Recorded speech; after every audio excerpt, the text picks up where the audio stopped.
wolf. It killed again. We're all in danger. Come away with me. It's time to ask for help. In daytime, the werewolf returns to its human form. The real killer lives here, in this village. It could be your neighbor.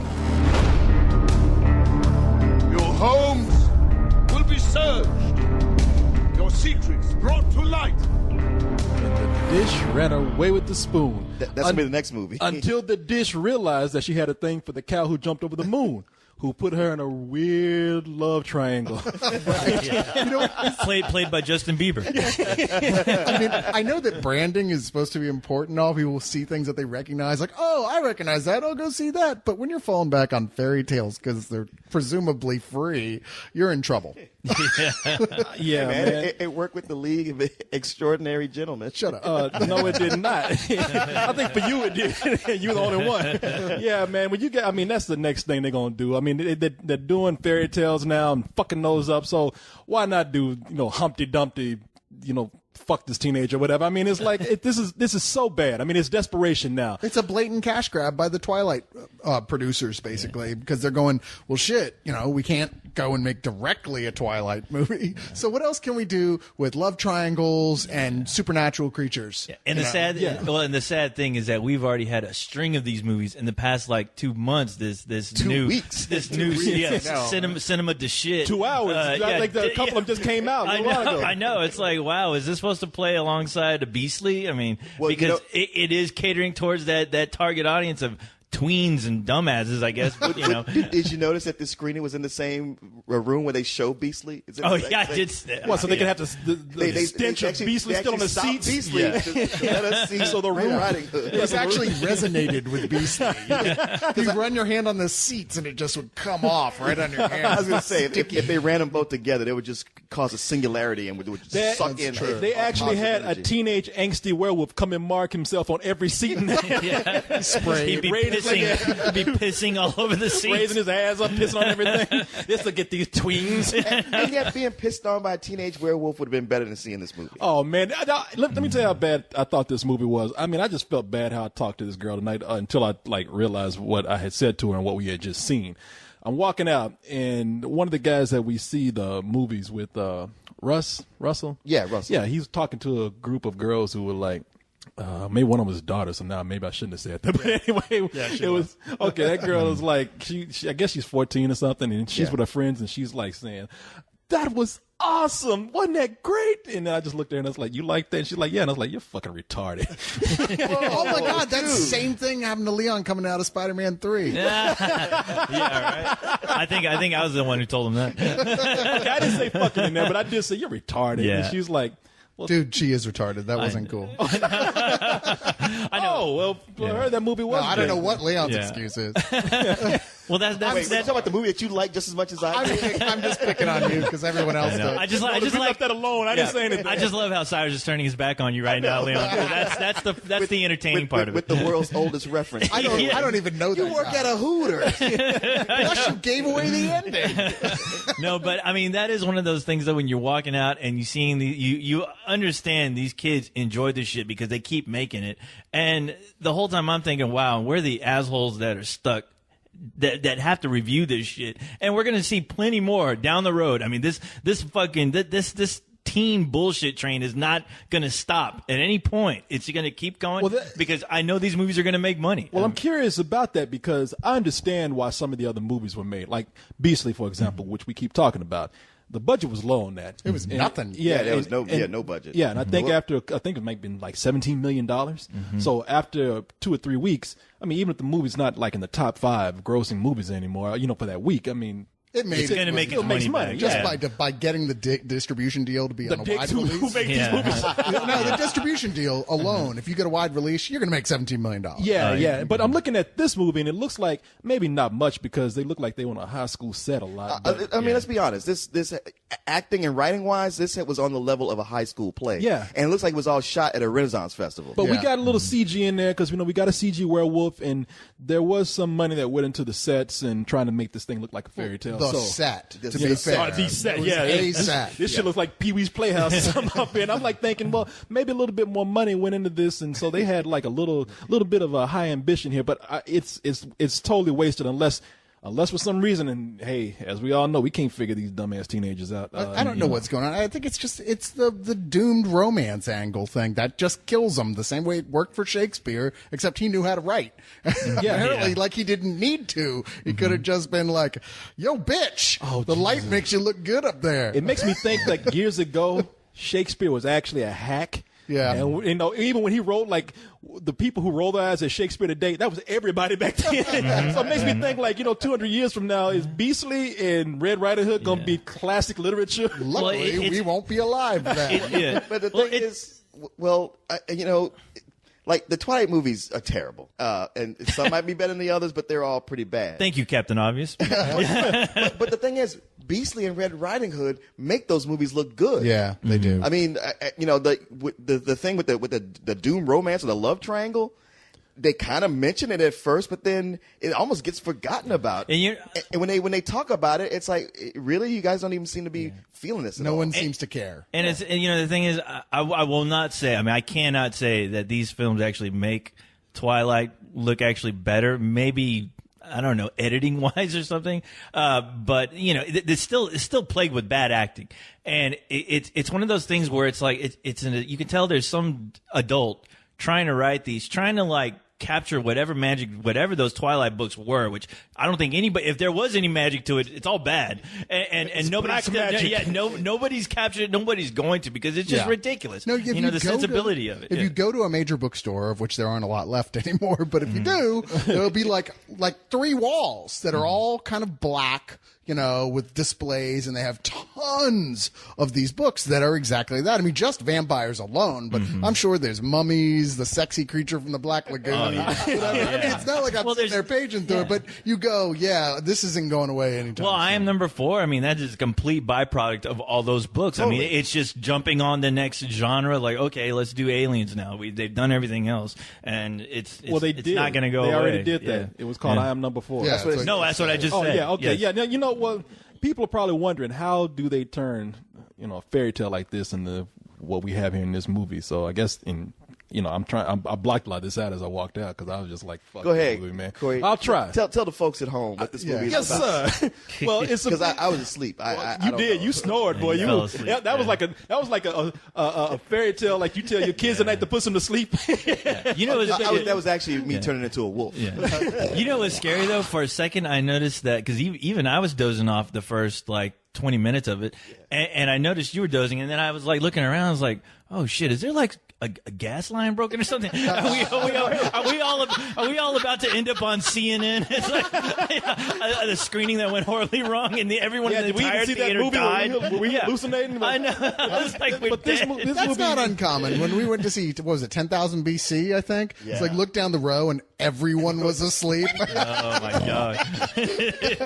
But this movie, it centers on a medieval village that's fallen under prey to an attacking werewolf, and they sacrifice, a pig or a goat or a goose or something every year to keep it off of them. Whenever the KFC. full moon. Whenever it's the Yeah, full moon. the full red moon. Oh Well, yeah, just when it's the full moon. yeah. the red moon the red comes moon was later. special, but that was Moon's midnight once every- special. That All right, I was asleep. You But, guys- once every shut 13 up. years. Yeah, I was asleep. They put out Taco Bell for the world.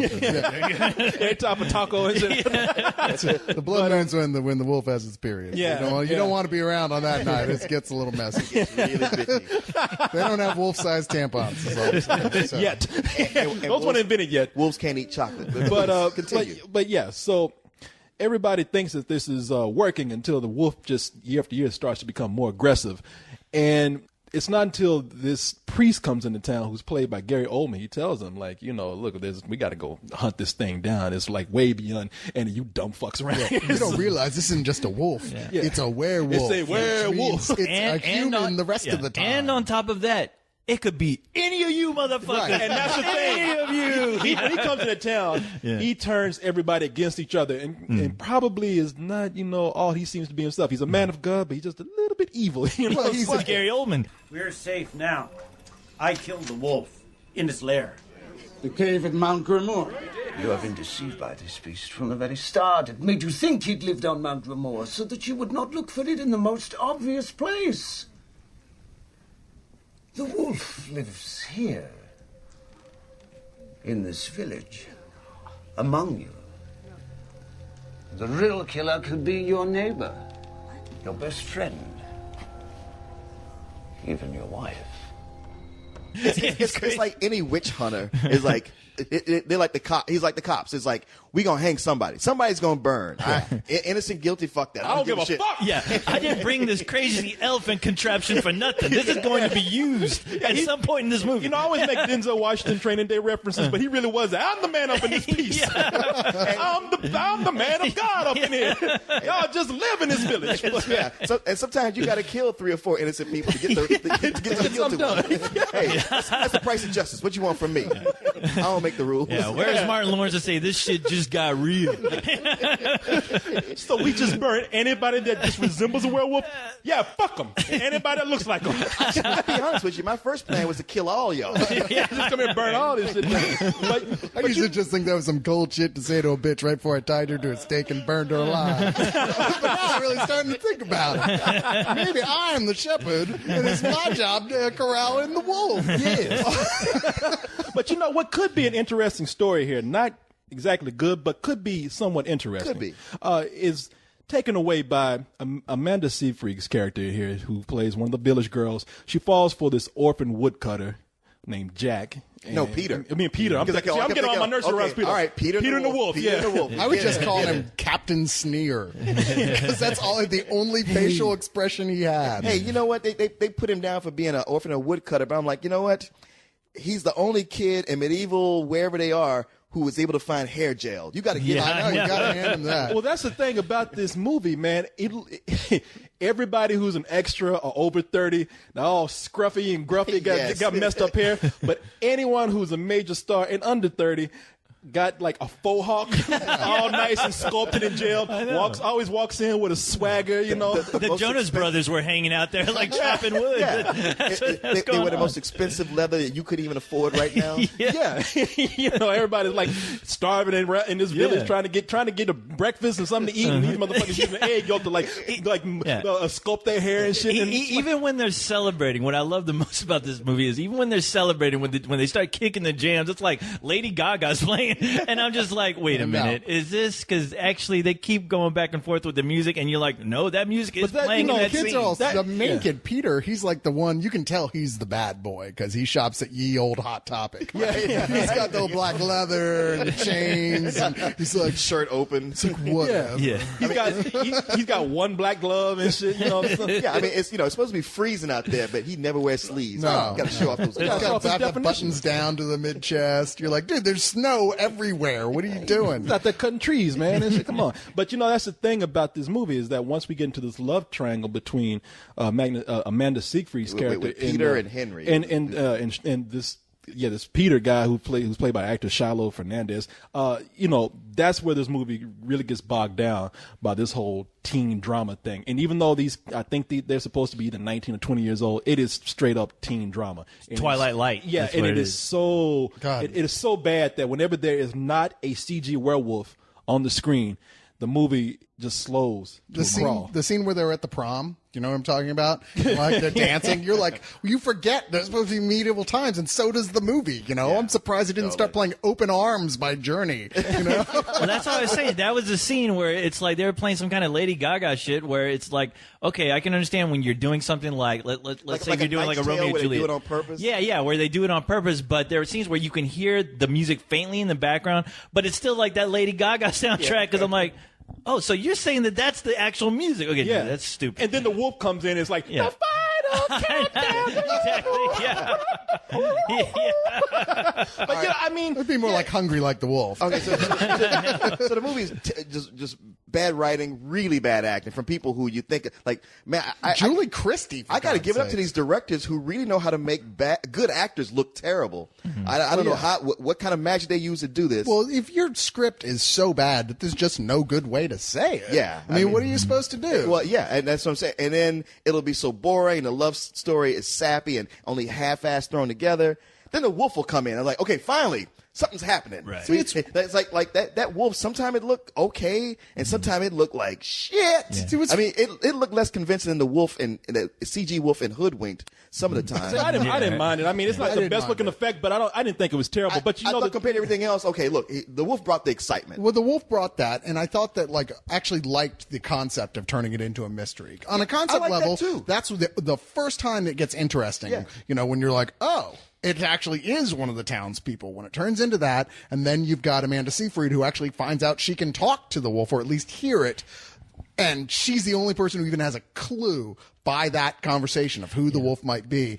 And it gets old so fast. Well, the thing is, God. at that point, that's kind of the point for me in the movie where I was just like, okay, this seems interesting enough, especially how you bring in the concept that the wolf can communicate with this character, the lead character, and you're just like, all right, this is where there's something they could really do something with this right now, because at this point I'm already about to check out. And at that point, they don't. They kind of drop the ball with it, but only because they go back to the whole fucking love triangle. Well, I even thought the wolf thing got silly after a while. Like, I thought the wolf looked cool. Maybe it's because it was the only cool fucking thing in that film. But I think that's what it is. Yeah, because I was looking, I was like, all right, badass, here comes the wolf. Now we're talking here. Because Cyrus and I were talking, I was like, okay, maybe this is a rental now, just because it's wolf. But then that gets silly real quick, because the wolf talks to Amanda Seyfried with his eyeball. He's like, hey, girl, come with me. Yeah. Have you seen her eyes? It's the only way she can communicate. That's how they can. Yeah, that's the new form of ESP. Like Leon was talking about, who played the grandmother in this? Julie Christie. Julie Christie, because we got a lot of people in this movie. We have Julie Christie. We have Gary Oldman, as we just mentioned, a revered actor. We even have people like Virginia Madsen. Yeah. Lucas Haas, who's, that kid's all right, too. I like it, but all these people are bad. In this movie, everybody's terrible in this movie because the dialogue they have to say, but you made me laugh when you were talking about how Amanda Seyfried with those big eyes. Yeah, when Julie Christie plays her grandmother. Grandmother, what big eyes you have. And grandmother like, bitch, have you looked in the mirror? You got to talk about me. Yeah, I'd say that's the only reason Lucas Haas was cast here, because the only guy with bigger eyes than her. See, I always thought we all witnessed Amanda Seyfried's birth in Men in Black when Will Smith delivered her. I was Cyrus when he came on the screen. I was like, oh shit, this is a CG anime right here. This might be all right, man. But man, that poor girl, she got some pretty eyes. She's still cute. Hey, you know what?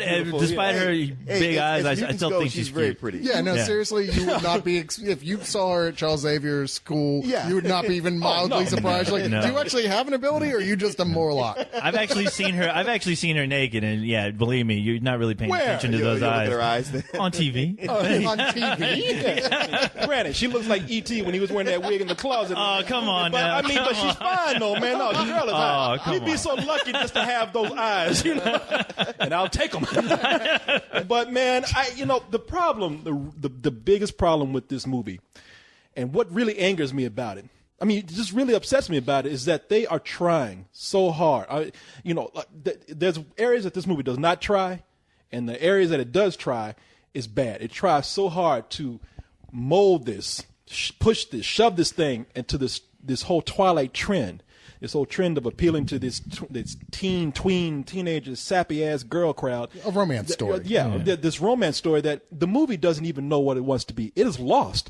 I mean, at one point it wants to be this suspenseful werewolf movie. At another thing, it wants to be a teen drama, and then it wants to be about the Salem witch trials. And it's like, this is not fitting together at all. Any of this. Well, you're right, and because it's doing so many things, it takes so long to get to its point, and which is why I mean, several people checked out. Some people got up early and left, but checking out the story. But like when I came back into it, they do have one pretty good action scene that's suspenseful, and I kind of appreciate the fact that they had a mystery where so many red herrings were like, okay, I'm not sure who this could be, and they're keeping this afloat pretty well. I even like the conclusion of, on paper, I like what they decided to do with it.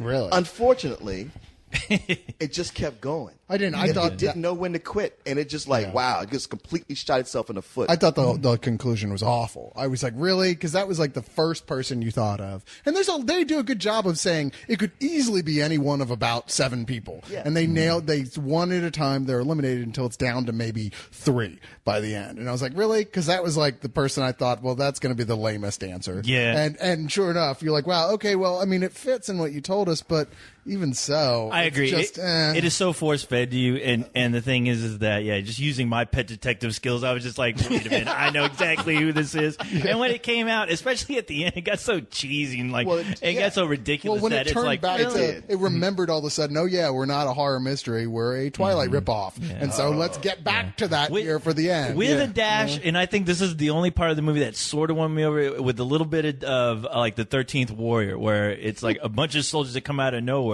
to go hunt down this thing, where I'm like, okay, at least this is something that I'm interested in. Well, besides this stupid love triangle shit. I thought it was so funny when Gary Oldman got off of his carriage when he came into town, because he came with a whole troop of guys, and he had those guys that escorted him off, and the 2 guys who took their helmets off were 2 black dudes. Oh yeah. And Gary Oldman, like, they introduced him, and then he came in. He had each of them stand on the side of him. I thought they were gonna be like, doo wop, doo wop, doo wop. His entourage.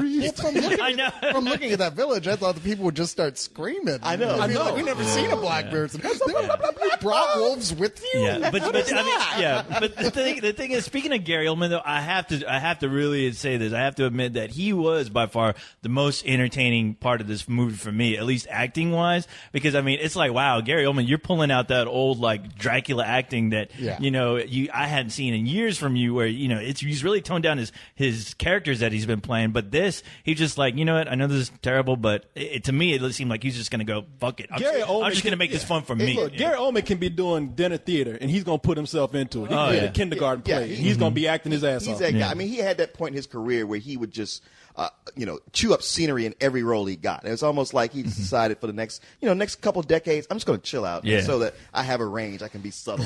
But his was one where he just said, fuck that. Yeah, I know. Exactly. He was chewing so much scenery, I thought he was the wolf. And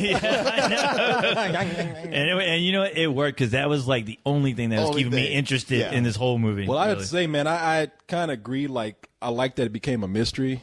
And I like where it could have gone, because I didn't predict who it was. I mean, it gets to a point where you just say any of you could be the wolf, and it's like, oh yeah, but we only have a limited number of people to choose from, so it's no big surprise when it does happen. But I wouldn't have even minded that. It's just when they actually revealed who this wolf was, and it was just ridiculous to me how much they just tried to twist that around and make sense out of it. And then after that, it can't end there. It has to keep going with the love shit. Everything they did after that I was kind of like, at this point, I could go rental on it. What the hell? I don't know.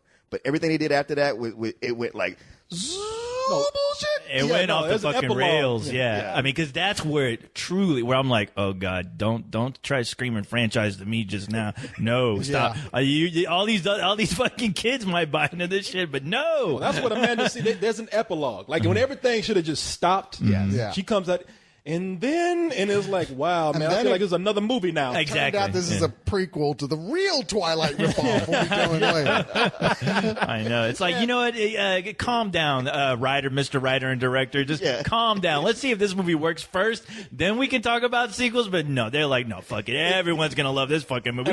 We got Lucas Haas in here. Hey, he's not high. I know. It's like Skyline, where it's like, look, we know you loved it. We just want to show you what the next movie's going to be like before this one is done. Yeah.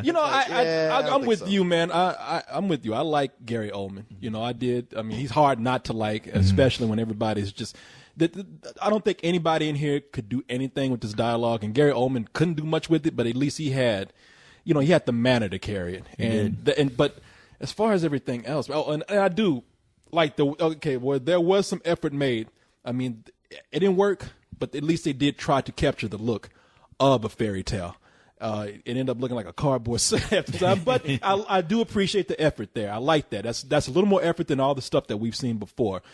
But overall, this is an embarrassment, man. I mean, I was feeling for the actors that had to be in this film, and maybe they'll look at me and say, "Fuck you, Corey. You know, we got a paycheck." But still, I felt embarrassed to be sitting there and watching this movie. This is bullshit. This is some old bullshit, as old as you can get. This turd is hard. It's white. It's hard. It's pretty damn white. That's true. Except for those two black dudes that came with their dudes. I mean, I don't know what more I can say. It really is like watching a high school. You know, it's like you get drafted and going to see your niece or nephew in a high school production shot at a Renaissance festival with a lame romance, some passable CG, and just when you think, okay, maybe it's not that bad, it kicks into overdrive and just has an almost unforgivably bad ending. It's just easily some old bullshit. Just because of those few little things I could say kind of positive, it stops it from being a fuck you, kept me from being mad about it, but wow. It's, you know, it's funny. It goes back and forth with its mechanics of being, you know, mildly acceptable, like a rental level, like Corey was saying we were talking about before. You're like, okay, well, the mystery, this is a good idea to put this here. But then they keep not knowing what to do with it is the problem. And even worse, they keep crowbarring in that Twilight shit into here. I don't mind a romance in a film, but this is awkward and it's badly done. And the two guys are just stumps of wood. They are all they are. Yeah. They are so bad in this movie, except especially Captain Smirks a lot. Yeah, those two guys, Shiloh Fernandez. Awful. I was waiting for somebody to chop them down in the woods by accident. No, those two guys are called Shiloh Fernandez, as I mentioned before, and Max Irons. And right, they're terrible. And as lead guys, and again, this is one of those movies where I'm not going to blame them because this director was not good with anyone. Well, I kind of liked in a weird sort of way, in a satirical way, how they were crowbarring in the fairy tale though, because every time they did, it was so awkward it was laugh out loud funny. I mean, like the scene you were talking about earlier with the grandma and her, well, how big your eyes are. Oh my god, that was the funniest shit I've seen all the whole theater groaned. They're like, come on now. Yeah. But at the same time, I'm looking at the theater. Come on, this is Red Riding Hood. Come on, you do really think these guys are that smart to where they're not going to include that shit in there? I mean, there's no subtlety to it at all. This is not in the hands of any smart writers. Well, maybe smart writers, but you know, who knows? Who knows how many people had their hands on this script and just said, "Fuck it." Regardless of my laughs, it's they weren't intentional. That's for sure. And this is some old bullshit. No, that werewolf basically shat some old bullshit all over that entire film, and it was just like, okay, you know, no, this is fucking ridiculous, and you know, I can't. I'm not gonna tell little kids that they're shitheads because they enjoy this, but because it's like it's targeted towards you. Your brain hasn't developed yet, so it's like I understand, but no, I mean, the movie. I think there could have been a decent story they could have told. I mean, there's a lot of little small pieces about it to where I'm like, wow, let me write this shit and I'll make it fucking interesting, at least for me, and fun for the audience. But no, you're right. It is just plagued with Twilight to the point to where it is fucking ridiculous and it's simply some old bullshit. Yeah, go. Yeah, if you were trying to break with somebody, go take them out to a double feature with this and Beastly, and and leave them there. Yeah, exactly. No, you shouldn't murder them. For real, you know what? Take me out in the woods and just shoot me like a dog. Yeah. Take me out Miller's Crossing style. That's faster. Exactly. Yeah, if you want to kill them, fine, but don't torture them. It's like having your eyes burned out. Look into your heart. Hey, fuck them. And you know, we noticed this like at the very beginning of the movie. I have to give this werewolf credit. He is the neatest werewolf there is. He's very clean. He's almost Mortician, like when he leaves a body. Like there's a dead body on the ground of the first person they kill. They come out there. There's no blood. What is it? There's 3 scratches. They're not mangled. There's no blood. Yeah. There's just 3 neat, very straight scratches down the center of this girl's gown. It's almost like he put a little flour on her, and put some lipstick and makeup on, and left the body there, walked away daintily. Yeah, I know. Well, I was like, wait a minute. He's a gothic werewolf. You know, he wanted to. You know, it has to be pretty good to set it up. There, put some of that blood on her lips so they're real shiny red. Maybe put a rose around her neck. Start singing, "Seal, kiss by a rose." Do you know what this girl needs? An Ankh necklace. I'm gonna go get one of them. I was like, does everyone know that this is not a werewolf we're looking for. It's fucking Wolverine. But I tell you, he a little bit racist too, because he leave the white buddies real nice, but when he got a hold of a black person, like, come in, nigga, jerk them all around. Hey man, Well, the black people dark meat is the best. I guess it was a flavor. Hey, the blacker the berry. Once you mutilate black, you just can't go back. The wolf is someone in this village who wants you. Give it what it wants. Won't be long now. You're gonna get what you deserve. What big eyes you have.